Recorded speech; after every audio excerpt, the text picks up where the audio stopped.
Cuando mis propios hijos me dejaron abandonada en un centro comercial sin dinero ni teléfono, diciéndome que era una carga inútil, no sabían que estaban despertando a la mujer más poderosa que jamás imaginarían. Si quieres saber cómo una mujer humillada se convirtió en la pesadilla de quienes la traicionaron, suscríbete porque esta historia te dejará sin palabras. Permíteme contarte algo que cambió mi vida para siempre. Estoy aquí, sentada en mi oficina privada, mirando por la ventana hacia la ciudad que ahora me pertenece, recordando aquel día que marcó mi renacer. Pero antes de continuar, déjame explicarte cómo llegué hasta aquel momento de humillación que se convirtió en mi mayor bendición. Cuando mis hijos me abandonaron en aquel centro comercial, yo tenía 52 años y creía que mi vida había terminado. Llevaba 25 años siendo la esposa perfecta, la madrastra sumisa, la mujer que limpiaba, cocinaba y sonreía mientras recibía desprecios diarios. Ese día, mientras caminaba perdida entre las tiendas, sin saber cómo regresar a casa, algo dentro de mí despertó violentamente. Sin mí no llegarás a ningún lado, me había dicho mi esposo esa misma mañana, riéndose mientras desayunaba el café que yo le preparé. Sus hijos asintieron con desprecio, como siempre hacían. Pero ninguno de ellos sabía que yo tenía un secreto que podría destruir sus vidas cómodas en segundos. Ahora, mientras escribo esto, puedo decir con total certeza que tenían razón en una cosa. Sin ellos, efectivamente llegué a lugares que nunca imaginaron. Llegué tan lejos que ahora ellos me suplican, me buscan, me necesitan, pero ya es demasiado tarde. Aquella tarde, sentada en una banca del centro comercial, llorando lágrimas de humillación, tomé la decisión más importante de mi vida. No llamaría a un taxi, no regresaría a casa como la mujer derrotada que esperaban. En cambio, saqué un teléfono que nadie en mi familia sabía que existía y marqué un número que no había usado en décadas. «Buenas tardes», dije con voz temblorosa. «Habla Isabela Mondragón Herrera. Necesito que reactiven todas mis cuentas». Ese fue el momento exacto en que la mujer sumisa murió y nació alguien completamente nuevo. Alguien que ellos nunca vieron venir. Pero déjame explicarte toda la historia desde el principio, porque mi transformación no fue casualidad. Fue el resultado de años de humillaciones que forjaron algo indestructible dentro de mí. Cuando conocí a Ricardo, yo tenía 27 años y acababa de tomar una decisión que cambiaría mi destino. Renunciar a mi apellido, a mi fortuna familiar, a todo lo que me definía, porque creí que el amor verdadero era más valioso que el dinero. Qué ingenua fui. Ahora veo que los signos estaban ahí desde el principio.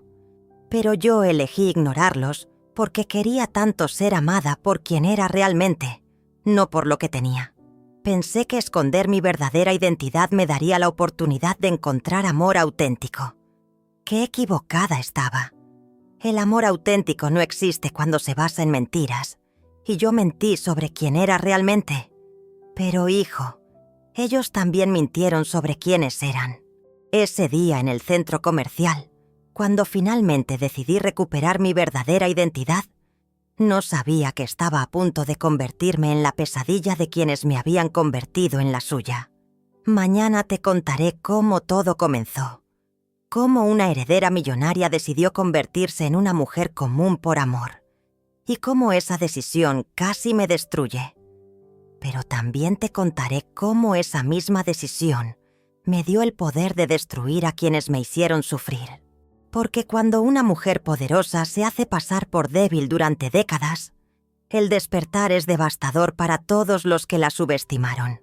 Mi padre siempre decía que una mujer fuerte debe saber cuándo mostrar su fuerza y cuándo ocultarla.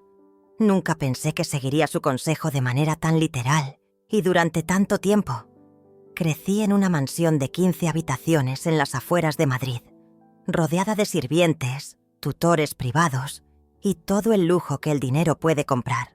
Mi apellido, Mondragón Herrera, abría puertas que ni siquiera sabía que existían. Éramos dueños de 3 empresas constructoras, 2 cadenas hoteleras y suficientes propiedades para mantener a 10 generaciones sin trabajar. Pero con gran fortuna viene gran soledad. Nunca supe si las personas que me rodeaban me querían a mí o a mi cuenta bancaria. Cada sonrisa, cada invitación, cada declaración de amor venía con la sombra de la duda. ¿Era Isabel a quien les interesaba? ¿O eran los millones de Isabela?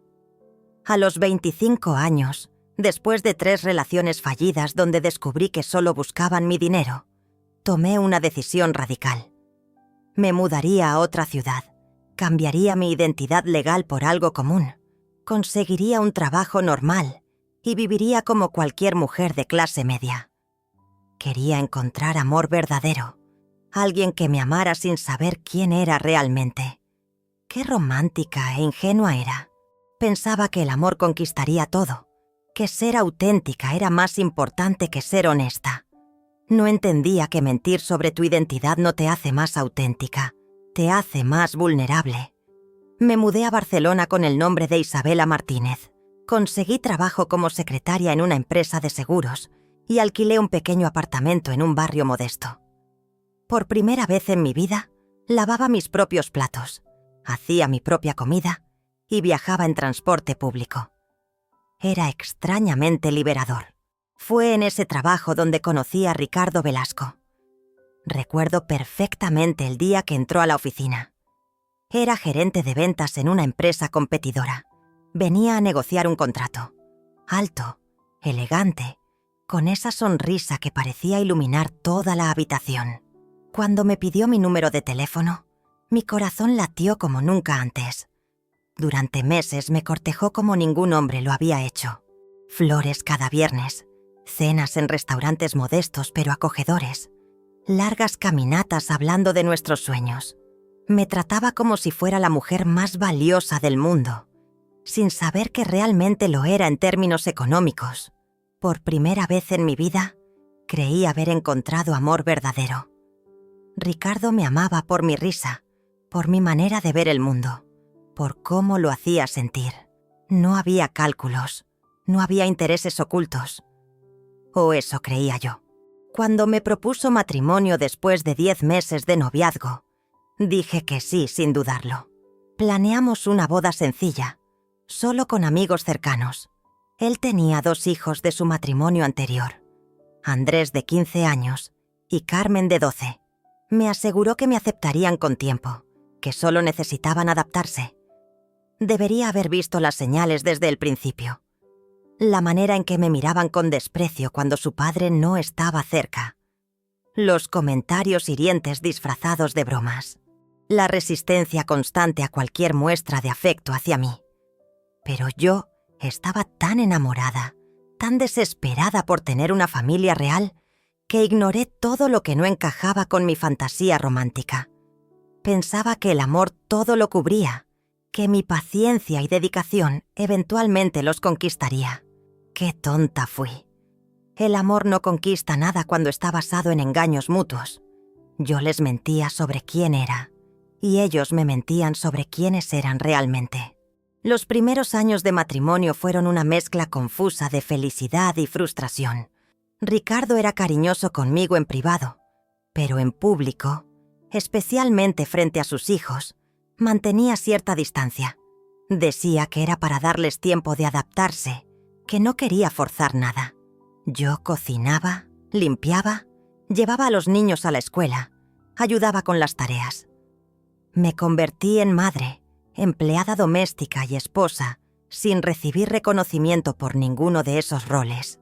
Pero seguía creyendo que era temporal, que eventualmente me ganarían su amor y respeto.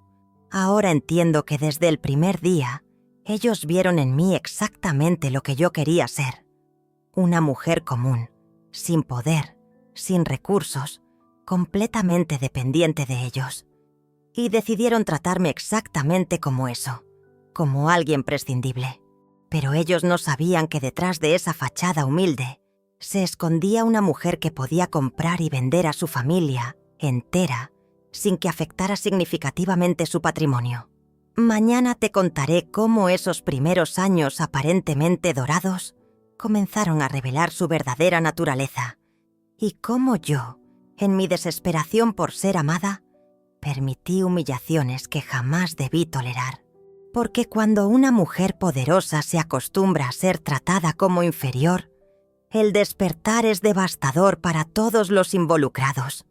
Los primeros 3 años de matrimonio creí que vivía en un cuento de hadas. Qué ciega estaba a la realidad que se desarrollaba ante mis ojos. Cada mañana despertaba en los brazos de Ricardo, sintiéndome como la mujer más afortunada del planeta. Él me susurraba palabras dulces al oído. Me preparaba café en la cama los domingos y me hacía reír con sus historias de la oficina. En esos momentos íntimos, realmente creía que habíamos construido algo hermoso juntos. Pero había una diferencia abismal entre el Ricardo privado y el Ricardo público. Cuando estábamos solos, era atento, cariñoso, me hacía sentir especial. Sin embargo, cuando aparecían Andrés y Carmen, algo cambiaba instantáneamente en él. Su postura se endurecía, su tono se volvía más formal, y yo pasaba de ser su esposa adorada a ser simplemente Isabela, una presencia tolerada pero no bienvenida. Al principio justifiqué estos cambios como precaución paterna. Está protegiendo a sus hijos, me decía a mí misma. No quiere que sientan que los está reemplazando con una nueva familia. Qué conveniente era encontrar excusas para comportamientos que, en retrospectiva, eran señales claras de manipulación. Andrés, que ahora tenía 18 años, había desarrollado una habilidad particular para hacerme sentir invisible. Entraba a la cocina mientras yo preparaba el desayuno, abría el refrigerador como si yo no existiera y se servía sin siquiera reconocer mi presencia. Cuando yo le hablaba, respondía con monosílabos o simplemente ignoraba mis palabras por completo. Carmen, de 15 años, era aún más cruel en su sutileza. Tenía la costumbre de hacer comentarios aparentemente inocentes que cortaban como cuchillos. «Isabela, ¿no crees que esta casa se ve diferente desde que llegaste?», decía con una sonrisa que no llegaba a sus ojos. «Oh, mi favorito. Papá solía hacer las cosas de manera diferente antes. Siempre dicho en mi presencia para asegurarme de que entendiera el mensaje. Lo más doloroso era cómo Ricardo reaccionaba ante estas situaciones. Cuando yo le contaba sobre los desaires, él minimizaba todo. «Son adolescentes, Isabela. Esto es normal. Dale tiempo». Cuando presenciaba directamente algún comentario hiriente, simplemente cambiaba de tema o encontraba una excusa para sacar a los niños de la habitación. Poco a poco comencé a entender que él no era un padre protector, tratando de equilibrar su nueva relación con sus responsabilidades previas. Era un hombre que había encontrado en mí la solución perfecta. Una mujer que cuidaría de su casa y sus hijos sin requerir el estatus completo de esposa respetada. Las reuniones familiares eran especialmente reveladoras. Ricardo tenía una hermana, Patricia, que vivía en la ciudad con su esposo e hijos. Cuando nos visitaban, el contraste era brutal. Patricia saludaba a Ricardo con efusividad, abrazaba a sus sobrinos con genuino afecto, y a mí me dirigía una sonrisa forzada, acompañada de un «Hola, Isabela», que sonaba más como una obligación que como un saludo. Durante las cenas familiares, yo servía la comida, recogía los platos y mantenía las conversaciones fluidas, pero siempre desde la periferia. Hablaban de recuerdos familiares de los que yo no formaba parte, planes futuros en los que mi participación era asumida pero nunca confirmada, y tradiciones que claramente existían antes de mi llegada y continuarían después de mi partida. En una ocasión particularmente humillante, Patricia organizó una fiesta de cumpleaños para Ricardo. Cuando llegué con el regalo que había elegido cuidadosamente, descubrí que ella había preparado una presentación de fotos de la vida de Ricardo. Había fotos de su infancia, su primera esposa, sus hijos creciendo, momentos familiares de décadas pasadas. Y ni una sola imagen incluía mi existencia. Cuando mencioné esto a Ricardo esa noche, su respuesta fue devastadora en su simplicidad. «Bueno, Isabela, tú llegaste después. Es natural que no aparezcas en los recuerdos anteriores. Como si 3 años de matrimonio no hubieran creado ningún recuerdo digno de preservar. Fue entonces cuando comencé a notar otros patrones. En las conversaciones telefónicas con amigos, Ricardo rara vez me mencionaba. Cuando hablaba de planes de fin de semana decía «vamos a ir», sin especificar quién era nosotros. En reuniones sociales me presentaba simplemente como Isabella, sin agregar mi esposa, como hacían otros hombres casados. Pero yo seguía aferrada a esos momentos privados de ternura, convencida de que el amor verdadero que compartíamos eventualmente se extendería a todos los aspectos de nuestra vida. Creía que mi paciencia y dedicación invariablemente serían recompensadas con aceptación y respeto. Qué ingenua era pensar que el amor unilateral podía transformarse en amor mutuo simplemente con el tiempo. No entendía que estaba siendo condicionada gradualmente para aceptar menos de lo que merecía, para valorar migajas de afecto como si fueran banquetes completos. Lo más trágico era que durante todo este tiempo, yo tenía el poder de cambiar completamente esta dinámica. Una sola llamada telefónica podría haber transformado la manera en que me trataban, pero yo había elegido mantener mi identidad secreta para proteger lo que creía que era amor auténtico. Mañana te contaré cómo la situación se deterioró aún más cuando los hijos crecieron y desarrollaron nuevas formas de hacerme sentir como una intrusa en mi propia casa. Y cómo Ricardo no solo permitió, sino que facilitó esta escalada de desprecio. Cuando Andrés cumplió 21 años y Carmen 19, creí que finalmente habíamos superado la etapa más difícil. ¡Qué equivocada estaba! La madurez no los había hecho más tolerantes conmigo. Simplemente les había dado herramientas más sofisticadas para hacerme sentir miserable. Andrés había conseguido trabajo en una empresa de marketing y se portaba como si fuera el dueño de la casa. Llegaba tarde, dejaba sus cosas regadas por toda la sala y esperaba que yo limpiara después de él como si fuera parte de mis obligaciones naturales. Cuando yo le pedía que recogiera sus pertenencias, me miraba con esa sonrisa condescendiente que había perfeccionado a lo largo de los años. «Isabela», me decía arrastrando las palabras, «no tienes que preocuparte por eso. Yo me encargo después». Pero después nunca llegaba. Y al final del día yo terminaba recogiendo sus zapatos, lavando sus platos y organizando el desorden que él creaba deliberadamente. Carmen había entrado a la universidad para estudiar psicología, una elección que ahora veo como particularmente irónica. Usaba sus conocimientos recién adquiridos para manipularme de maneras cada vez más crueles. Había aprendido a identificar mis inseguridades y atacarlas con precisión quirúrgica.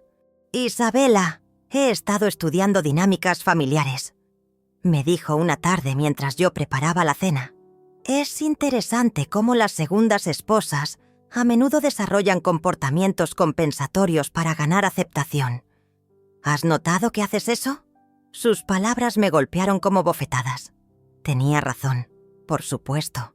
Yo había desarrollado una necesidad compulsiva de ser útil, de demostrar mi valor a través de servicios domésticos y sacrificios personales. Pero escucharlo formulado como análisis psicológico me hizo sentir como un espécimen de laboratorio. Lo más doloroso era cómo Ricardo reaccionaba ante estos episodios. Cuando yo le contaba sobre los comentarios hirientes de Carmen, él los interpretaba como logros académicos. «Está aplicando lo que aprende en la universidad», decía con orgullo paternal. «Es una chica muy inteligente». Nunca parecía ocurrírsele que su chica inteligente estaba usando esa inteligencia para torturarme emocionalmente. Las dinámicas familiares se volvieron aún más complejas cuando Andrés comenzó a traer novias a casa. La primera vez que sucedió, yo estaba en la cocina preparando la cena cuando escuché voces en la sala. Salí a saludar y encontré a Andrés presentando a una joven rubia y elegante a Ricardo. «Papá, ella es Sofía», dijo con una sonrisa genuina que rara vez me dirigía. «Sofía, te presento a mi padre, Ricardo». Yo esperé mi turno para ser presentada, pero Andrés simplemente siguió hablando como si yo no existiera. Finalmente me acerqué y extendí mi mano. «Hola, Sofía, soy Isabela». La respuesta de Sofía fue educada pero confusa. «Mucho gusto. ¿Eres la empleada doméstica?» El silencio que siguió fue ensordecedor. Andrés no se apresuró a corregir la confusión. Ricardo carraspeó incómodamente, pero no dijo nada. Fui yo quien tuvo que aclarar. «Soy la esposa de Ricardo». «Oh», respondió Sofía claramente sorprendida. «Lo siento, no sabía que...». Andrés nunca mencionó. Ese momento fue una revelación devastadora. Andrés había estado ocultando mi existencia de sus relaciones externas. En su narrativa personal, yo simplemente no existía como figura materna o familiar relevante. Cuando confronté a Ricardo esa noche, su respuesta fue predecible. Los chicos están en edad de tener sus propias vidas. Es natural que no hablen de nosotros todo el tiempo. Pero yo sabía que esto era diferente. Carmen había traído amigas a casa en múltiples ocasiones, y yo había escuchado conversaciones donde hablaba extensamente sobre mi papá y su trabajo, o mi papá y sus aficiones, pero nunca sobre mi papá y su esposa. Era como si hubieran conspirado conscientemente para borrarme de la narrativa familiar oficial. Existía dentro de la casa como una función doméstica, pero no como una persona con relaciones significativas o estatus familiar reconocido. La situación empeoró cuando Carmen comenzó a organizar reuniones de estudio en casa. Llegaban 4 o 5 estudiantes, ocupaban la sala y esperaban que yo preparara refrigerios y mantuviera la casa silenciosa para no interrumpir sus actividades académicas. En una ocasión, mientras servía café a su grupo de estudio, escuché a Carmen explicar: «Mi padre trabaja hasta tarde, por eso Isabela se encarga de estas cosas». Nuevamente me habían reducido a una función doméstica sin identidad propia. Cuando les pregunté directamente por qué nunca me presentaban como madrastra o esposa de su padre, la respuesta de Carmen fue brutalmente honesta. «Porque no te consideramos parte de la familia en ese sentido. Eres alguien que vive aquí, pero no eres nuestra madre ni nuestra familia real». Esa noche lloré hasta quedarme sin lágrimas. Había dedicado 6 años de mi vida a intentar ganarme el amor de estos jóvenes, sacrificando mi propia identidad y dignidad en el proceso. Y después de todo ese tiempo, seguía siendo una extraña en mi propia casa. Pero lo que más me dolía era la complicidad silenciosa de Ricardo. Él veía todo, escuchaba todo, pero nunca intervenía para defenderme o establecer límites con sus hijos. Su silencio era una aprobación tácita de mi marginación. Ahora entiendo que durante todos estos años, ellos habían estado entrenándome para aceptar menos de lo que merecía. Cada pequeña humillación no confrontada se convirtió en la base para la siguiente. Cada sacrificio no reconocido se transformó en expectativa de más sacrificios. Mañana te contaré el momento exacto cuando comencé a sospechar que había algo más siniestro detrás de todo este maltrato, y cómo descubrí que mi lugar en esta familia había sido calculado desde el principio. Había llegado el momento de revelar la verdad que había guardado durante 8 años de matrimonio. El secreto que me había convertido en prisionera de mi propia generosidad. Una noche, después de otro día particularmente humillante, donde Carmen había organizado una fiesta de cumpleaños e intencionalmente olvidó invitarme a mi propia sala. Me senté frente al espejo de mi habitación y reflexioné sobre la mujer que había sido versus la que me había convertido. Isabel Mondragón Herrera había sido una mujer que comandaba respeto inmediato. Cuando entraba a una habitación, las conversaciones se pausaban, las personas se enderezaban y todos esperaban a escuchar lo que tenía que decir. Mi palabra era ley en 3 empresas, mi opinión influenciaba decisiones millonarias y mi presencia transformaba cualquier evento social en una ocasión memorable. Pero esa mujer había desaparecido voluntariamente el día que decidí buscar amor auténtico. En su lugar, había creado a Isabela Martínez, una secretaria humilde, dependiente, desesperada por aceptación. Una mujer que permitía ser tratada como empleada doméstica en su propia casa porque temía que revelar su verdadera identidad destruyera la ilusión del amor puro. Lo que nunca consideré fue que mantener esta farsa no solo me había empobrecido emocionalmente, sino que había creado una dinámica familiar completamente distorsionada. Ricardo y sus hijos habían construido su autoestima sobre la base de mi aparente inferioridad.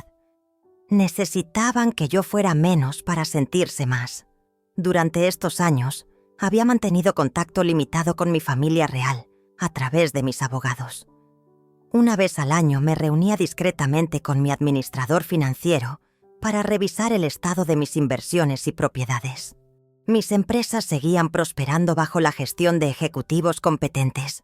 Mis propiedades aumentaban de valor y mi fortuna crecía exponencialmente. Mientras yo servía cenas y limpiaba baños en Barcelona, mis hoteles en Madrid recibían celebridades internacionales. Mientras soportaba comentarios despectivos sobre mi falta de ambición, mis empresas constructoras levantaban rascacielos que redefinían horizontes urbanos. Mientras me trataban como una carga económica, mis cuentas bancarias acumulaban intereses que superaban el salario anual de Ricardo. El contraste era grotesco. Durante el día lavaba la ropa de personas que me consideraban una parasita social. Durante la noche revisaba reportes financieros que mostraban ganancias de millones de euros. Era simultáneamente la mujer más poderosa que conocía y la más humillada de mi propio hogar. Había mantenido esta doble vida porque genuinamente creía que el amor conquistaría todas las barreras. Pensaba que, eventualmente, mi dedicación y sacrificio generarían el respeto y cariño que tanto anhelaba. Creía que ser amada por quien fingía ser era más valioso que ser respetada por quien realmente era. Pero después de 8 años, había llegado a una conclusión devastadora. Esta familia no era capaz de amar a nadie. Solo sabían dominar, manipular y explotar. No me rechazaban porque fuera pobre. Me rechazaban porque permitía que me rechazaran. No me despreciaban por mi estatus social. Me despreciaban porque aceptaba el desprecio. El momento definitivo llegó cuando encontré una conversación de WhatsApp entre Carmen y una amiga. Había dejado mi teléfono en la mesa de la cocina y ella lo tomó por error pensando que era el suyo.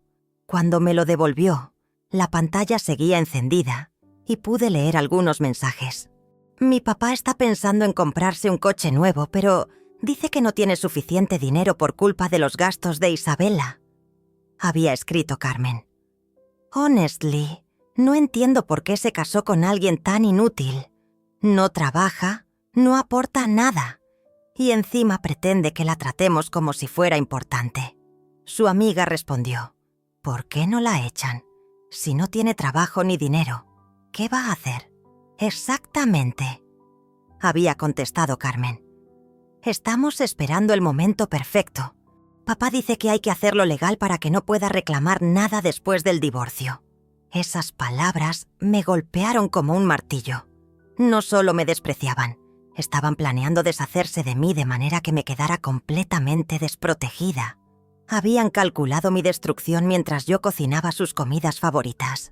Esa noche, mientras ellos dormían tranquilamente, yo permanecí despierta procesando la magnitud de mi ingenuidad. Había estado viviendo en una fantasía romántica mientras ellos ejecutaban una estrategia de explotación a largo plazo. Había interpretado su frialdad como timidez, su manipulación como adolescencia tardía y su crueldad como ajustes familiares normales. Pero lo más doloroso era darme cuenta de que Ricardo había sido el arquitecto de todo este esquema. Él había identificado en mí exactamente lo que necesitaba. Una mujer tan desesperada por amor que estaría dispuesta a sacrificar todo por migajas de afecto. Había cultivado mi dependencia emocional mientras planeaba mi eventual descarte. Por primera vez en 8 años, comencé a imaginar cómo sería revelar mi verdadera identidad. Visualicé sus caras cuando descubrieran que la inútil, a quien habían estado maltratando, podía comprar y vender sus vidas enteras sin afectar significativamente su presupuesto mensual. Pero también me di cuenta de que la revelación Tendría que ser perfectamente planeada. No podía simplemente anunciar mi verdadera identidad en una cena familiar. Tenía que ser devastadora, pública y completamente irrefutable. Mañana te contaré cómo comencé a descubrir las traiciones específicas que habían estado cometiendo a mis espaldas y cómo cada descubrimiento alimentaba una determinación creciente de hacer justicia. Después de descubrir esa conversación, comencé a prestar atención a detalles que antes ignoraba deliberadamente. Era como si hubiera estado viviendo con los ojos cerrados y finalmente decidiera abrirlos para ver la realidad que me rodeaba. La primera traición que documenté fue financiera. Durante años yo había estado contribuyendo con mi modesto salario de secretaria a los gastos domésticos. No era mucho dinero, pero para una familia de clase media representaba una ayuda considerable. Sin embargo, descubrí que Ricardo había estado diciéndole a todos que yo era una carga económica total. En una reunión familiar donde yo servía el almuerzo dominical, escuché a Patricia quejarse sobre los gastos de mantener a una esposa que no aportaba nada económicamente. Ricardo asintió gravemente, como si soportar mi existencia fuera un sacrificio heroico de su parte. «Es difícil», le dijo a su hermana mientras yo recogía los platos. «Pero uno hace lo que puede por amor». La hipocresía era tan flagrante que tuve que salir de la habitación para no explotar. Esa misma semana, mientras organizaba papeles para los impuestos, encontré extractos bancarios que revelaban una realidad aún más perturbadora. Ricardo había estado usando mi contribución económica para pagar gastos personales de sus hijos, el gimnasio privado de Andrés, las clases de piano de Carmen, incluso vacaciones familiares de las que yo era excluida. Pero lo más insultante era que había estado reportando estos gastos como asignaciones familiares en conversaciones con amigos, presentándose como un padre generoso que sacrificaba su propio bienestar por el futuro de sus hijos. Mientras tanto, yo compraba la comida con mi dinero y ellos se beneficiaban de mi labor presentándome como una parasita. La segunda traición fue social. Comencé a notar cómo sistemáticamente me excluían de eventos importantes mientras mantenían una fachada de normalidad. Cuando los colegas de Ricardo organizaban reuniones, él asistía solo, explicando que yo no me sentía cómoda en ese tipo de eventos. Cuando Carmen tenía presentaciones académicas, invitaba a su padre, pero nunca mencionaba que yo podría estar interesada en acompañarlos. Lo más cruel era cómo habían manipulado mi propia inseguridad para facilitar esta exclusión. Durante años, habían comentado sutilmente sobre mi falta de educación formal o mi timidez en situaciones sociales, hasta que yo misma comencé a creer que efectivamente no pertenecía a ciertos ambientes. Un día, mientras limpiaba el estudio de Ricardo, encontré invitaciones a eventos sociales dirigidas a Ricardo Velasco y familia. Había docenas de ellas, acumuladas durante meses, para cenas, celebraciones y reuniones sociales. Cuando le pregunté por qué nunca me había mencionado estas invitaciones, su respuesta fue devastadora en su simplicidad. «Pensé que no te interesarían», dijo sin levantar la vista de su periódico. «Además, la mayoría de las personas ahí no sabrían cómo relacionarse contigo». La implicación era clara. Yo no tenía el nivel social, intelectual o cultural necesario para participar en su círculo social. Era lo suficientemente buena para limpiar su casa y preparar sus comidas, pero no para representarlos públicamente como parte de su familia. La tercera traición fue emocional y la más dolorosa. Descubrí que Ricardo había estado compartiendo detalles íntimos de nuestra relación con sus hijos, específicamente mis inseguridades y vulnerabilidades, para que ellos pudieran usarlas como armas contra mí. Carmen conocía exactamente qué comentarios me herirían más profundamente. Sabía que yo me sentía insegura sobre mi edad, mi educación, mi falta de hijos propios. Andrés sabía exactamente qué botones presionar para hacerme sentir como una intrusa. Esta información no la habían obtenido por observación casual. Alguien se la había proporcionado deliberadamente. La confirmación llegó cuando escuché a Carmen hablando por teléfono con una amiga. «Mi papá me cuenta todo sobre Isabela», decía riéndose. «Dice que tiene una necesidad patológica de agradar a todo el mundo. Es súper fácil manipularla porque está desesperada por ser aceptada». Esa conversación me reveló que Ricardo no solo permitía el maltrato de sus hijos hacia mí, lo facilitaba activamente proporcionándoles información que sabía que usarían para lastimarme. Había convertido nuestros momentos más íntimos en munición para una guerra psicológica que yo ni siquiera sabía que se estaba librando. Pero la traición más profunda era filosófica. Durante años, Ricardo me había convencido de que mi valor como persona dependía de mi utilidad doméstica y mi capacidad de mantener la armonía familiar. Había erosionado sistemáticamente mi autoestima hasta el punto donde yo creía que merecía ser tratada como empleada doméstica no remunerada.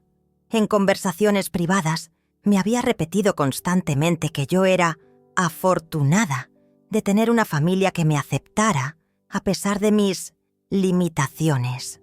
Había reenmarcado cada acto de servicio doméstico como contribución familiar y cada humillación como proceso de integración natural. Lo más insidioso era cómo había usado mi propia generosidad contra mí. Cada vez que yo protestaba por algún maltrato, él me recordaba lo afortunada que era de tener una familia y lo egoísta que sería esperar más consideración cuando ellos ya habían hecho tanto por aceptarme. Había transformado mi búsqueda de amor auténtico en una adicción a la aprobación externa, donde yo estaba dispuesta a sacrificar cualquier cosa: dignidad, autorrespeto, identidad, por momentos ocasionales de afecto artificial. Después de catalogar estas traiciones, comencé a entender que no había sido víctima de circunstancias desafortunadas. Había sido víctima de una estrategia deliberada de explotación emocional, financiera y psicológica. Esta familia había identificado mis debilidades y las había usado sistemáticamente para mantenerme en una posición de servidumbre voluntaria. Mañana te contaré cómo estas revelaciones despertaron algo dentro de mí que había estado dormido durante demasiado tiempo, y cómo comencé a planear la respuesta que cambiaría nuestras vidas para siempre. La gota que derramó el vaso llegó un martes por la mañana cuando accidentalmente escuché una conversación telefónica que cambiaría mi percepción de esta familia para siempre. Ricardo estaba en su despacho hablando con alguien, y yo pasaba por el pasillo llevando la ropa limpia cuando escuché mi nombre. Me detuve instintivamente, algo que nunca había hecho antes. Siempre había respetado su privacidad, pero algo en el tono de su voz me alertó. «Mira, Fernando», decía Ricardo con una risa que no había escuchado antes. «Isabela es perfecta para lo que necesito. Mantiene la casa impecable, cocina mejor que un chef y nunca cuestiona nada. Es como tener una empleada doméstica que no hay que pagar». Mi corazón comenzó a latir violentamente. Fernando era su mejor amigo, alguien que había estado en nuestra boda, que había cenado en nuestra mesa docenas de veces. «¿Pero no te sientes culpable?», escuché preguntar a Fernando. «La mujer está completamente dedicada a ti y a tus hijos». «¿Culpable de qué?», respondió Ricardo con frialdad. «Ella eligió esta vida. Nadie la obligó a casarse conmigo. Si quiere quedarse limpiando y cocinando, es su decisión. Mis hijos y yo estamos mejor que nunca». Hubo una pausa donde Fernando debió haber dicho algo que no pude escuchar, porque Ricardo continuó. «Mira, Fernando, los hijos siempre serán prioridad. Isabela lo sabe y lo acepta. Si algún día eso cambia, bueno, las personas van y vienen, pero la familia de sangre es para siempre». Esas palabras me atravesaron como dagas. No solo me había reducido a una función doméstica, había dejado claro que mi lugar en su vida era temporal y condicional. Era útil ahora, pero completamente prescindible cuando dejara de serlo. Pero lo peor aún estaba por llegar. «Además», continuó Ricardo, «Isabela no tiene a dónde ir. No tiene familia cerca. No tiene un trabajo real. No tiene ahorros significativos. Depende completamente de mí. Es una situación muy cómoda para todos. La crueldad de esa afirmación me dejó sin respiración. Había calculado mi aislamiento y dependencia como ventajas estratégicas. Mi vulnerabilidad no era una consecuencia accidental de nuestro matrimonio. Era una característica deliberadamente cultivada. Fernando debió haber expresado alguna preocupación, porque Ricardo respondió: «No te preocupes, hombre. Isabela es del tipo de mujer que necesita sentirse útil para sentirse valorada. Mientras tenga ropa que lavar y comidas que preparar, va a estar contenta. Es su naturaleza». Esa conversación me reveló que Ricardo no solo había malinterpretado completamente mi carácter. Había construido una versión ficticia de mí que justificaba su comportamiento. En su mente, yo era una mujer simple que encontraba satisfacción en tareas domésticas y que no tenía ambiciones más allá de servir a su familia. Había reducido mi compleja personalidad, mi historia, mis sacrificios y mi amor genuino a una caricatura conveniente que le permitía explotarme sin remordimientos. Esa noche, mientras ellos dormían, me senté en la cocina que había limpiado miles de veces y procesé la magnitud de mi situación. No había sido solo engañada, había sido estudiada, categorizada y utilizada como un recurso doméstico renovable. Durante 8 años había estado viviendo en una simulación de matrimonio, mientras Ricardo y sus hijos ejecutaban un plan de explotación a largo plazo. Cada gesto de cariño había sido calculado para mantenerme funcional. Cada momento íntimo había sido diseñado para asegurar mi dependencia continua. Pero lo que más me dolía era reconocer mi propia complicidad. Había sido tan desesperada por amor que había ignorado señales obvias, había racionalizado comportamientos abusivos y había rebajado mis propias expectativas hasta el punto de la autotraición. Al día siguiente, tomé una decisión que cambiaría todo. Llamé a mi oficina de abogados por primera vez en 2 años. «Señora Mondragón», dijo mi abogado principal. «Qué sorpresa escuchar de usted. ¿Cómo está disfrutando su experimento social? Ha terminado», le dije con una firmeza que no sentía desde hacía años. «Necesito que reactiven todos mis activos y preparen un plan de acción inmediata». «Por supuesto», respondió profesionalmente. «¿Qué tipo de plan de acción tiene en mente?» «Quiero que investiguen a fondo a Ricardo Velasco Castro y a sus hijos Andrés y Carmen Velasco Martínez. Necesito saber todo sobre sus finanzas, sus relaciones, sus planes futuros y cualquier vulnerabilidad legal o personal que puedan tener». «Entendido. ¿Esto está relacionado con algún procedimiento de divorcio?» «Esto está relacionado con justicia», le dije. «Han estado jugando con la mujer incorrecta durante demasiado tiempo y es hora de que aprendan quién soy realmente». Esa conversación marcó el fin de Isabela Martínez y el renacer de Isabel Mondragón Herrera, pero esta vez no sería la joven idealista que había renunciado a su poder por amor. Sería una mujer que había aprendido sobre traición, manipulación y crueldad a través de la experiencia directa. Durante los siguientes días, mientras seguía desempeñando mi papel de esposa sumisa, por dentro estaba recuperando pedazos de mi verdadera personalidad que había enterrado durante años. Recordé cómo se sentía tomar decisiones importantes, comandar respeto y tener control sobre mi propia vida. Pero también comencé a planear algo que ellos nunca verían venir. Si habían decidido que yo era prescindible, iba a demostrarles exactamente qué estaban descartando. Si habían calculado mi destrucción, iba a mostrarles lo que significa subestimar a una mujer con recursos ilimitados y una motivación profunda. Mañana te contaré cómo comencé mi investigación silenciosa y qué descubrí sobre las vidas secretas de las personas que creían conocerme completamente, mientras ellos no sabían absolutamente nada sobre mí.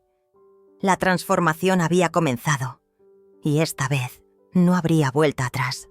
Los siguientes 3 meses fueron los más intensos de mi vida. Durante el día seguía interpretando el papel de Isabela Martínez, la esposa sumisa que preparaba desayunos y limpiaba baños. Pero durante las noches me transformaba en Isabel Mondragón Herrera, la empresaria que dirigía una investigación exhaustiva sobre las personas que creían conocerme. Mi equipo de abogados había contratado a los mejores investigadores privados de España. Mientras yo doblaba la ropa de Ricardo, ellos rastreaban sus movimientos financieros. Mientras servía la cena a Carmen y Andrés, mis detectives documentaban cada aspecto de sus vidas sociales y académicas. El primer informe llegó una semana después de mi llamada inicial. Ricardo no era el hombre íntegro que había representado durante nuestro matrimonio. Tenía una cuenta bancaria secreta donde depositaba ingresos que no reportaba en casa. Durante los últimos 2 años, había estado recibiendo bonificaciones significativas de su empresa, dinero que había estado ocultando mientras me pedía que contribuyera más a los gastos familiares. Pero lo más revelador era su historial con su primera esposa, María. Según los registros del divorcio, ella había acusado a Ricardo de manipulación emocional y control financiero. Había descrito patrones de comportamiento idénticos a los que yo había experimentado: aislamiento gradual, erosión de la autoestima y dependencia económica forzada. María había tenido que luchar legalmente durante 2 años para obtener una pensión alimenticia adecuada, porque Ricardo había ocultado activos y minimizado sus ingresos reales. El patrón era claro. Yo no era su primera víctima, sino la repetición de una estrategia que había perfeccionado. Andrés resultó ser aún más problemático de lo que imaginaba. Mis investigadores descubrieron que había estado mintiendo sobre su trabajo. La empresa de marketing, donde supuestamente trabajaba, era en realidad una oficina pequeña donde hacía trabajos de freelance esporádicos. Sus ingresos eran mínimos, pero él había estado manteniendo un estilo de vida que sugería prosperidad financiera. La fuente de su dinero extra era inquietante. Durante los últimos 6 meses, había estado vendiendo artículos de la casa, mi casa, a través de plataformas online. Electrodomésticos pequeños, decoraciones, incluso ropa mía que había desaparecido misteriosamente. Había estado literalmente robando de su propio hogar para financiar sus gastos personales. Pero lo más perturbador era que había estado usando mi información personal para abrir cuentas de crédito.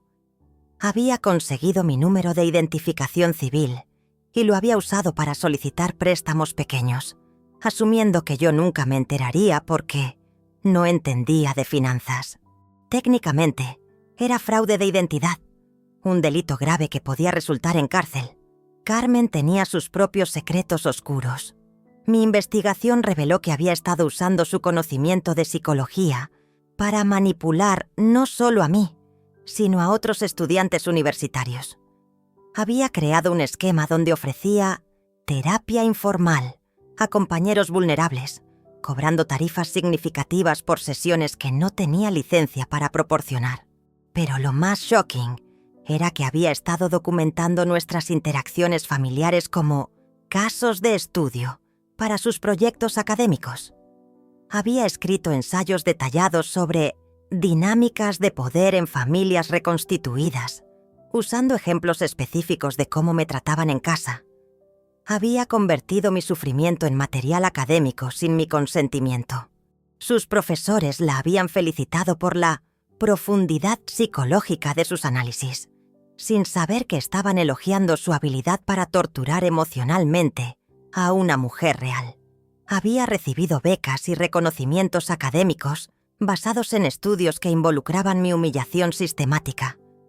Mientras procesaba esta información, comencé a entender que no había sido víctima de circunstancias desafortunadas o diferencias de personalidad.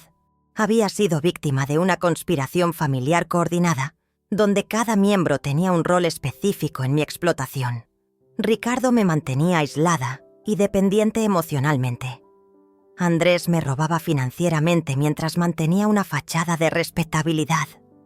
Carmen me estudiaba psicológicamente para perfeccionar métodos de manipulación. Habían creado un sistema donde mi sufrimiento beneficiaba a cada uno de manera diferente. Pero también descubrí algo que cambió completamente mi perspectiva. No era la primera mujer que habían tratado así. Mis investigadores encontraron evidencia de que Ricardo había tenido 2 relaciones serias después de su divorcio de María, antes de conocerme. Ambas mujeres habían terminado las relaciones abruptamente, citando comportamientos extraños de los hijos y control excesivo de Ricardo. Una de estas mujeres, Ana, había escrito una reseña online sobre señales de alarma en relaciones con hombres divorciados, que describía exactamente las dinámicas que yo había vivido. Había mencionado específicamente cómo los hijos la habían tratado como intrusa y cómo Ricardo había facilitado este maltrato. La otra mujer, Lucía, había dejado un testimonio en un foro de apoyo para mujeres en relaciones abusivas. Había descrito técnicas de manipulación, patrones de aislamiento y estrategias de control que eran idénticas a mi experiencia. Había escapado antes de casarse, pero sus descripciones eran tan específicas que no cabía duda de que estaba hablando de la misma familia. Esto significaba que Ricardo, Carmen y Andrés habían convertido la explotación de mujeres vulnerables en un sistema familiar establecido. Habían desarrollado roles, técnicas y estrategias que habían perfeccionado a través de múltiples víctimas. Yo no era especial. Era simplemente la que había durado más tiempo. Pero también significaba que tenía más evidencia de la que había imaginado. Había testimonios de otras mujeres, patrones documentados de abuso y un historial de comportamiento que establecía culpabilidad más allá de mi experiencia personal. Durante este periodo de investigación, algo fundamental cambió en mi comportamiento doméstico. Comencé a documentar todo. Cada comentario despectivo, cada exclusión social, cada demanda doméstica fue registrada con fecha, hora y contexto. Instalé cámaras de seguridad discretas en áreas comunes de la casa, con el pretexto de prevenir robos. Grabé conversaciones donde Ricardo hablaba despectivamente de mí, donde Carmen analizaba mis defectos psicológicos, donde Andrés se burlaba de mi ingenuidad financiera. Cada pieza de evidencia se añadía a un archivo que crecía diariamente. Pero lo más importante era que había comenzado a recuperar mi confianza interior. Saber que tenía recursos, poder y opciones me había devuelto una sensación de control que había perdido durante años. Ya no era una víctima indefensa. Era una mujer poderosa que había sido subestimada por las personas equivocadas. Mañana te contaré cómo usé toda esta información para preparar la confrontación más devastadora que esta familia jamás experimentaría. Con toda la evidencia recopilada, era hora de planificar el golpe final. Pero esto no podía ser una confrontación impulsiva. Tenía que ser una estrategia perfectamente orquestada que los dejara sin posibilidad de recuperación o contraataque. Mi primer paso fue establecer mi independencia financiera completa. Durante años, había estado viviendo como Isabela Martínez, con recursos limitados, pero ahora necesitaba acceso inmediato a mi verdadero patrimonio. Mis abogados reactivaron todas mis cuentas principales y transfirieron fondos suficientes para garantizar mi autonomía absoluta. Compré discretamente un apartamento de lujo en el centro de Barcelona, completamente amueblado y listo para ocupar. Contraté un equipo de seguridad personal, no porque temiera por mi seguridad física, sino porque quería estar preparada para cualquier reacción desesperada de su parte. Luego comencé a planear el aspecto legal de mi venganza. Andrés había cometido fraude de identidad usando mi información personal. Carmen había violado leyes de privacidad documentando mi vida sin consentimiento. Ricardo había cometido fraude matrimonial ocultando activos significativos. Cada uno tenía vulnerabilidades legales que podrían resultar en consecuencias devastadoras, pero quería que la revelación fuera pública y humillante, no solo legalmente efectiva. Decidí que todo ocurriría en el lugar de trabajo de Ricardo, frente a sus colegas, en un momento cuando su reputación profesional estuviera en juego. Mi investigación había revelado que Ricardo tenía una presentación importante, programada para el próximo mes.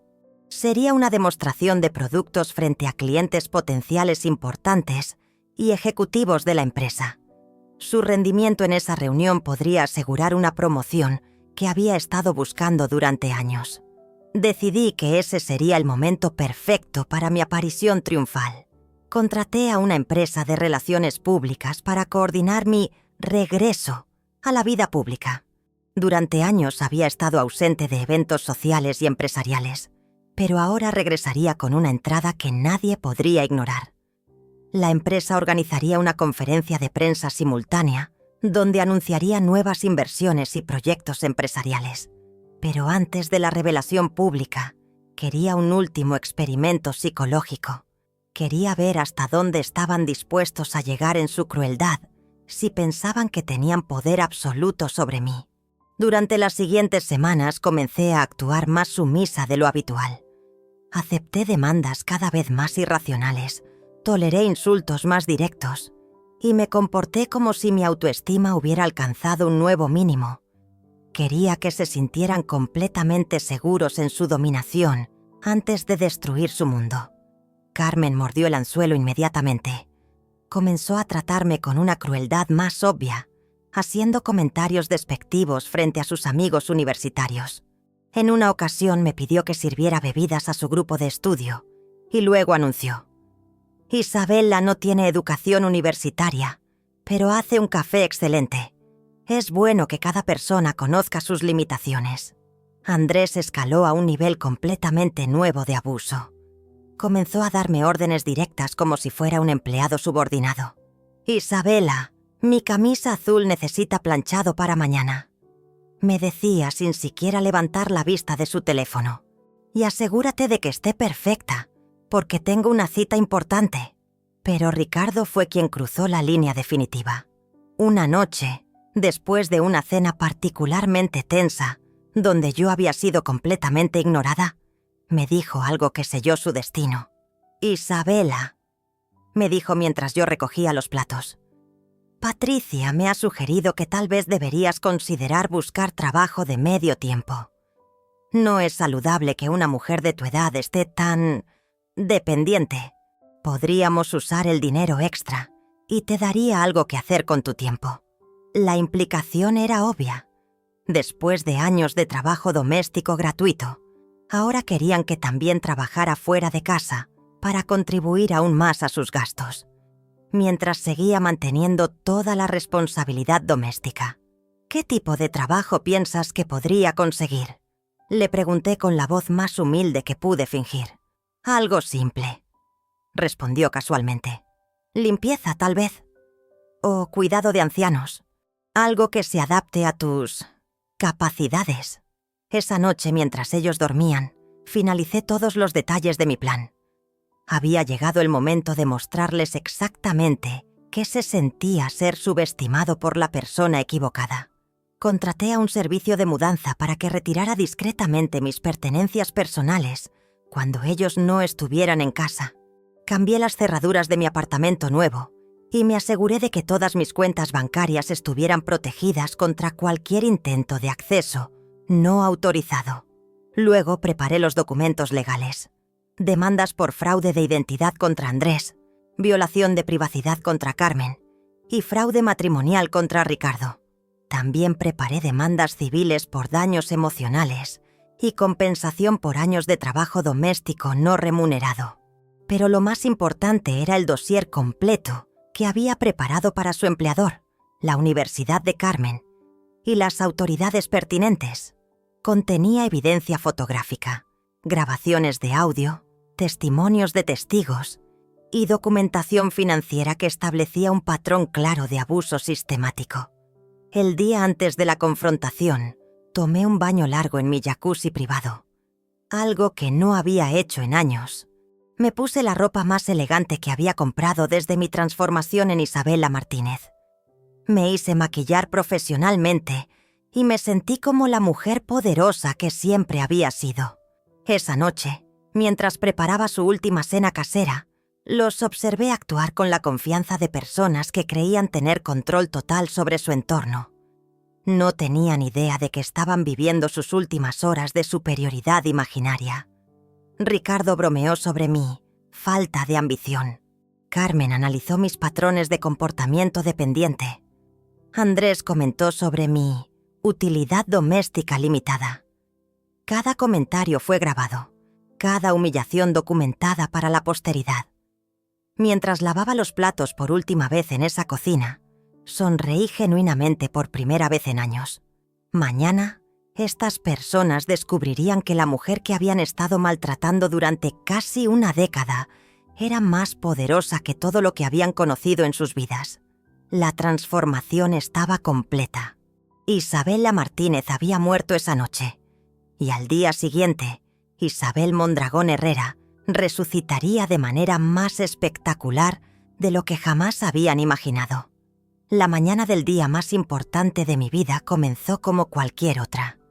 Me levanté temprano, preparé el desayuno para mi familia y sonreí mientras recibía sus comentarios habituales sobre mi lentitud y falta de eficiencia. Pero por dentro, cada fibra de mi ser vibraba con una anticipación que no había sentido en décadas.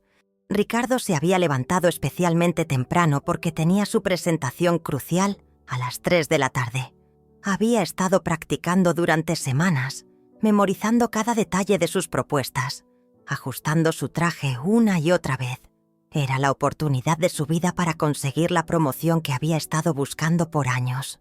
«Isabela», me dijo mientras se ajustaba la corbata, «asegúrate de que la casa esté perfecta cuando regrese. Podría traer a algunos colegas para celebrar después de la presentación». «Por supuesto», respondí con la sumisión que había perfeccionado. «¿Quieres que prepare algo especial para cenar?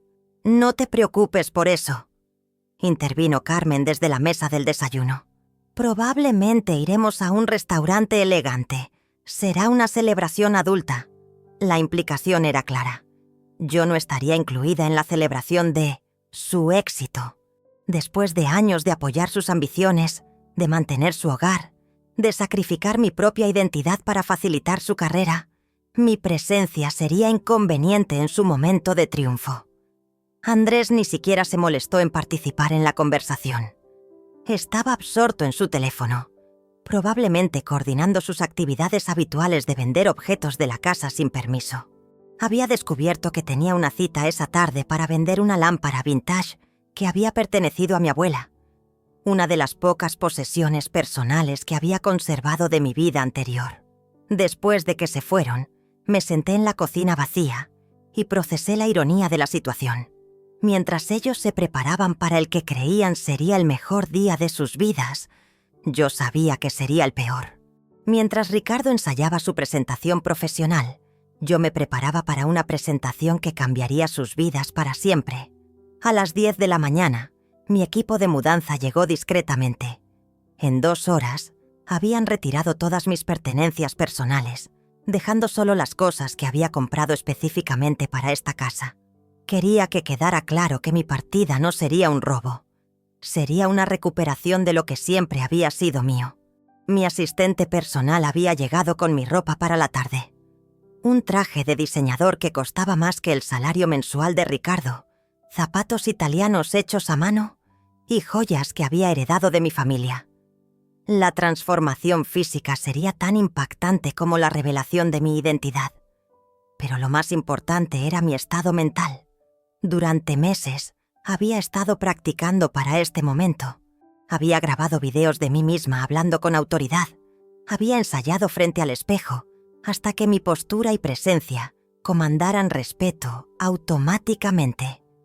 Había recuperado la confianza que había enterrado durante años.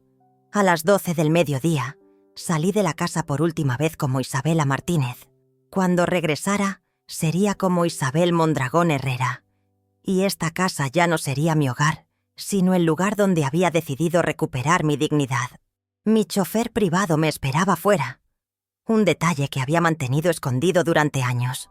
Durante todo este tiempo, había tenido acceso a conductores, guardaespaldas y asistentes personales, pero había elegido tomar autobuses y caminar para mantener la ilusión de mis limitaciones económicas. En el camino a las oficinas de Ricardo, revisé una última vez todos los documentos que había preparado. Contratos laborales que establecían mi verdadera identidad, estados financieros que mostraban mi patrimonio, evidencia legal de los crímenes que habían cometido contra mí. Cada página representaba años de humillación que serían vengados en las próximas horas. Mi asistente había coordinado todo perfecto. Los medios de comunicación estarían presentes, no para cubrir la presentación de Ricardo, sino para documentar mi regreso al mundo empresarial. Los ejecutivos más importantes de la ciudad habían sido invitados a presenciar mi reaparición después de mi sabatical personal. Pero lo más delicioso era que Ricardo no sabía nada de esto.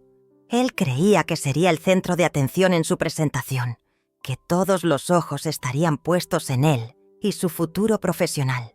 No tenía idea de que estaba a punto de convertirse en una nota al pie en la historia de mi resurrección. Llegué a las oficinas de Ricardo 30 minutos antes de su presentación. Mi presencia causó conmoción inmediata. Empleados que habían visto a Isabela Martínez en las fiestas de la empresa como la esposa humilde de Ricardo no podían reconciliar esa imagen con la mujer poderosa que había aparecido con séquito, guardaespaldas y una presencia que transformaba cualquier espacio. La recepcionista, que había sido particularmente condescendiente conmigo en encuentros anteriores, no sabía cómo reaccionar. «¿Señora Isabela?», preguntó con confusión obvia. «Señora Mondragón», la corrigió mi asistente. «Isabel Mondragón Herrera, presidenta de Mondragón Enterprises, tiene una reunión con el señor Velasco». El color desapareció de su rostro. Mondragón Enterprises era una empresa conocida por cualquier persona involucrada en el sector empresarial. Era imposible que la tímida esposa de Ricardo fuera la heredera de uno de los imperios más poderosos del país. Pero los documentos que mi asistente presentó eran irrefutables. Mi identificación, mis credenciales empresariales y una carta oficial de mi compañía confirmando mi identidad. La realidad comenzó a establecerse gradualmente en los rostros de las personas que me rodeaban. Cuando Ricardo salió de su oficina para prepararse para su presentación, me vio esperando en el lobby. Su expresión pasó por una secuencia fascinante de emociones: confusión, sorpresa y finalmente un terror creciente cuando comenzó a procesar las implicaciones de mi presencia. «Isabela», dijo con voz temblorosa, «¿qué estás haciendo aquí? ¿Cómo llegaste? ¿Quiénes son todas estas personas?» «Hola, Ricardo», respondí con una sonrisa que no había usado en años. «Creo que tenemos que hablar. El momento había llegado. Después de casi una década de humillación, mentiras y explotación, finalmente iba a revelar quién era realmente. Y mientras lo hacía, iba a destruir sistemáticamente todo lo que ellos habían construido sobre la base de mi sumisión fingida. «Ricardo», le dije manteniendo mi voz perfectamente controlada, «necesito que canceles tu presentación. Tenemos asuntos más urgentes que discutir». Su cara se contorsionó en una mezcla de confusión y pánico. «¿Cancelar? Isabela, te has vuelto loca. Esta es la presentación más importante de mi carrera. No puedo simplemente...».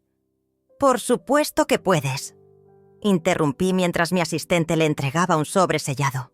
«Especialmente cuando descubras qué contiene este documento». Ricardo abrió el sobre con manos temblorosas. Su rostro se fue descomponiendo mientras leía las primeras líneas.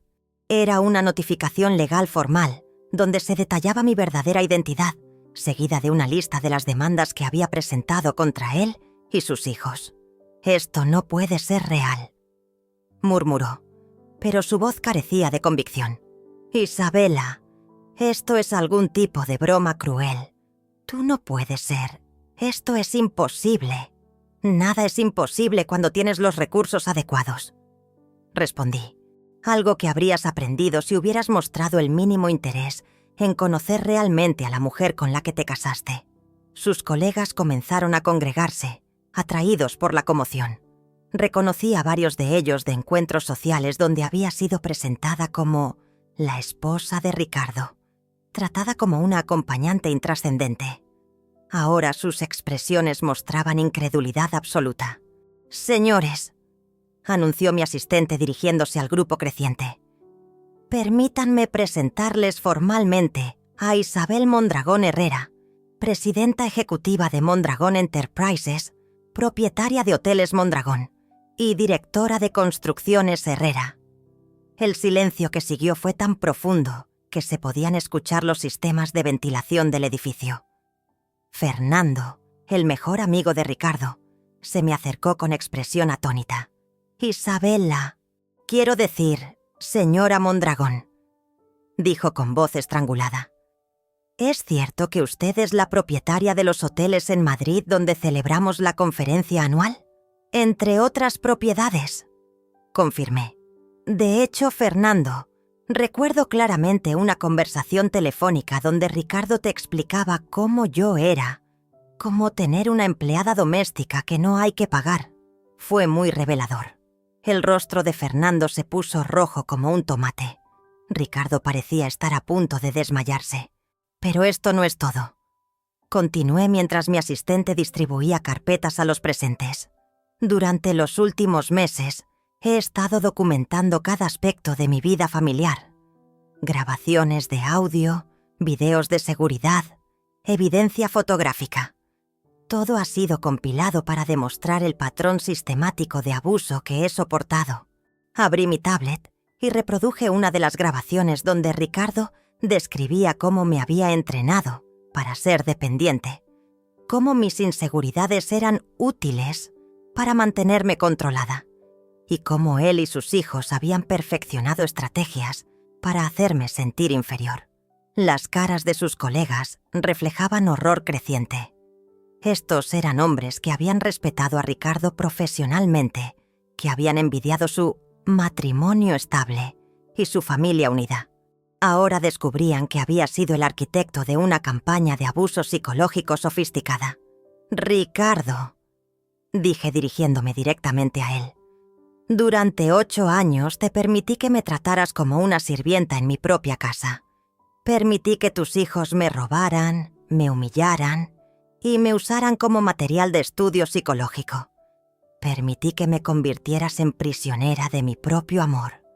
Mi voz se había endurecido progresivamente. La postura sumisa había desaparecido completamente, reemplazada por la presencia comandante que había desarrollado dirigiendo corporaciones multinacionales. «Pero lo que no entendiste, Ricardo, es que yo elegí ser vulnerable. Elegí ser humilde.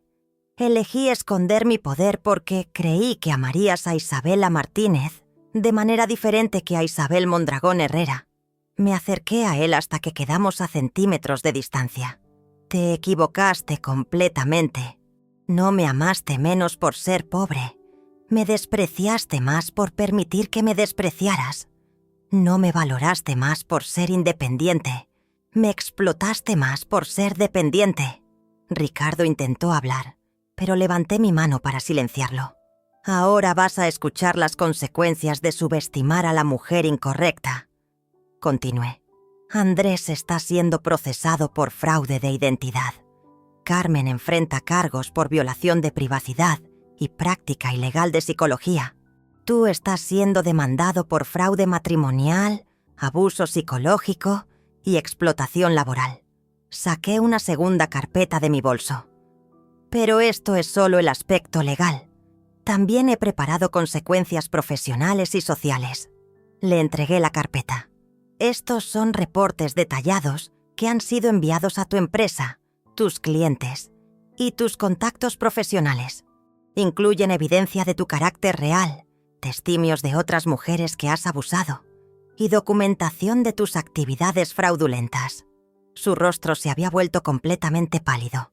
«Isabela, Isabel, esto va a destruir mi carrera, mi vida, todo lo que he construido».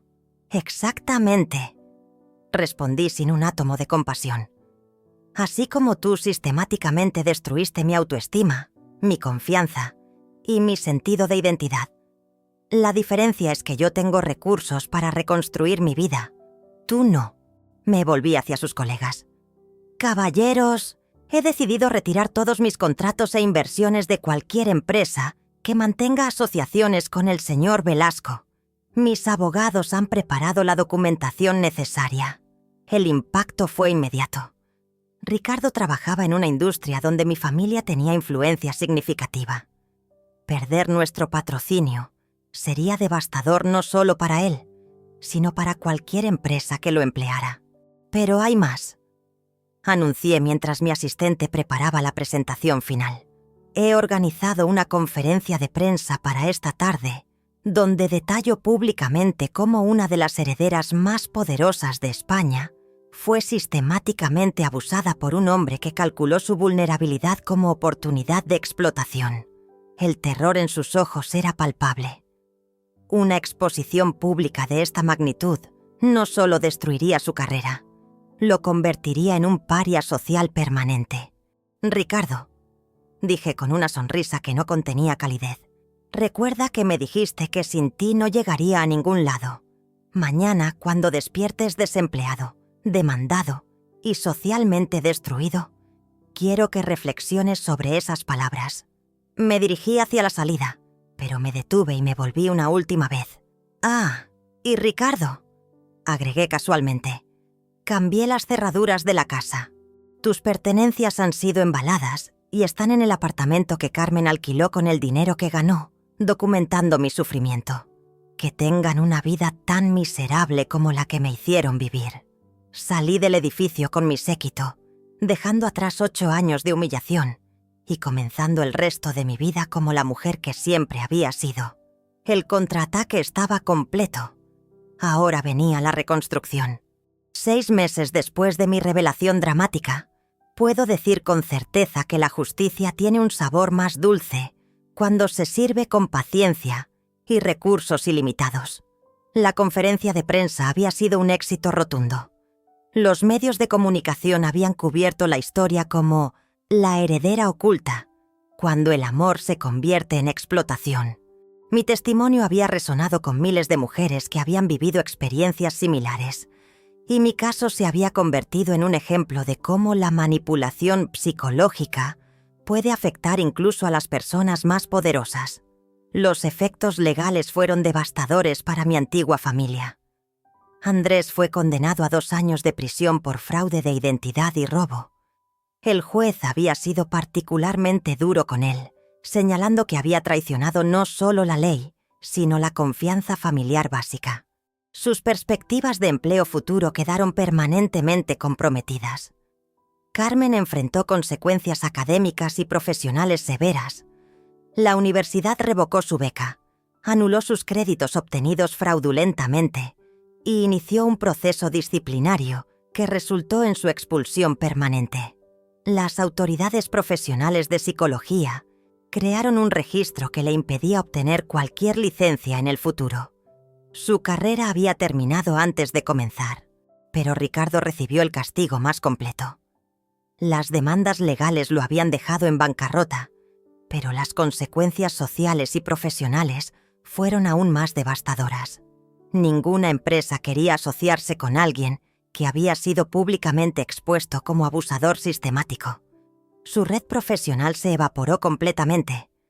Lo que más me satisfizo fue descubrir que había desarrollado una reputación en círculos sociales como el hombre que no reconoció a su esposa millonaria. Se había convertido en objeto de burla y desprecio social. Las personas que antes lo respetaban, ahora lo veían como el ejemplo perfecto de arrogancia ciega y estupidez emocional. 3 meses después de la confrontación, Ricardo apareció en mi oficina corporativa. La transformación física era impactante. El hombre seguro y manipulador había sido reemplazado por alguien visiblemente quebrado. Había perdido peso. Su ropa era barata y sus ojos mostraban una desesperación que reconocí inmediatamente. «Isabel», me dijo con voz quebrada, «necesito hablar contigo. Por favor». «Señora Mondragón», lo corrigió mi asistente fríamente, «y necesitará una cita». Lo dejé esperar en el lobby durante 2 horas el mismo tiempo que yo había esperado en centros comerciales cuando me abandonaban. Cuando finalmente accedí a verlo, fue en mi oficina ejecutiva, rodeada de símbolos de poder que él nunca había imaginado que poseía. «Ricardo», le dije sin invitarlo a sentarse, «tienes 5 minutos. Isabel, sé que cometí errores terribles». Comenzó con lágrimas en los ojos. «Pero éramos una familia. Estuvimos casados 8 años. Debe haber alguna manera de resolver esto. ¿Alguna forma de... familia?». Lo interrumpí. «¿Te refieres a la familia que me abandonó en un centro comercial? ¿La familia que planeó mi divorcio mientras yo preparaba sus cenas? ¿La familia que me robó, me humilló y me usó como empleada doméstica no remunerada?». Su rostro se descompuso completamente. «Te lo compensaré. Trabajaré el resto de mi vida para pagarte. Haré lo que sea necesario». «Ricardo», le dije con una sonrisa que no contenía perdón, «el resto de tu vida no sería suficiente tiempo para compensar lo que me hiciste. Pero no necesito tu compensación. Necesito tu ausencia completa». Le entregué un documento final. «Esto es una orden de restricción permanente. Si tú, Carmen, o Andrés intentan contactarme nuevamente, enfrentarán cargos adicionales por acoso. Por favor», me suplicó, «no me quites todo. Tengo que vivir con las consecuencias de mis acciones, pero no me destruyas completamente». «Yo no te destruí, Ricardo», respondí con frialdad absoluta. «Te revelé. La persona que eres ahora es quien siempre fuiste. Solo que antes tenías una mujer vulnerable que absorbía las consecuencias de tu crueldad». Se arrodilló literalmente frente a mi escritorio. «Isabel, te amé. Sé que no lo demostré correctamente, pero había amor real». «No», le dije con una certeza que había tardado años en encontrar. «Nunca me amaste. Amaste el control que pensabas que tenías sobre mí. Amaste la sensación de superioridad que te daba maltratarme. Amaste tener una sirvienta que fingía ser tu esposa». Me levanté y me dirigí hacia la ventana que daba a la ciudad. «Pero lo que más amaste fue la ilusión de que eras intocable, que podías tratar a las personas como objetos desechables, sin consecuencias». Me volví hacia él una última vez. «Ricardo, durante 8 años me dijiste que sin ti no llegaría a ningún lado. Mírame ahora. Mira dónde estoy. Mira quién soy. Mira lo que he recuperado. Ahora mía, ¿dónde estás tú? Mira quién eres ahora. Mira lo que has perdido. Y pregúntate, ¿quién realmente no podía llegar a ningún lado sin el otro?». La seguridad lo escoltó fuera del edificio. Nunca volví a verlo. Hoy, 2 años después, vivo en una penthouse que supera cualquier fantasía que hubiera tenido durante mis años de matrimonio. He expandido mis empresas, he establecido fundaciones para mujeres que han sufrido abuso doméstico y he recuperado completamente mi identidad y poder. Pero lo más importante es que he aprendido que el amor propio no es negociable, que la dignidad no es un lujo que puedes permitirte perder por amor, que cuando alguien te muestra quién es realmente, debes creerle la primera vez. Carmen, Andrés y Ricardo aprendieron que subestimar a la mujer incorrecta puede costarte todo lo que creías que tenías. Aprendieron que la vulnerabilidad no es lo mismo que la debilidad. Aprendieron que algunas personas tienen el poder de destruir completamente las vidas de quienes las maltratan. Pero yo aprendí algo más valioso, que renacer de las cenizas de la humillación puede convertirte en alguien más fuerte de lo que jamás imaginaste ser. Mi historia terminó exactamente donde debía terminar, conmigo reclamando mi trono, y con ellos aprendiendo que algunas lecciones se pagan con la vida entera. Porque cuando una mujer poderosa decide despertar, el mundo entero tiembla. Y yo, finalmente, estoy completamente despierta.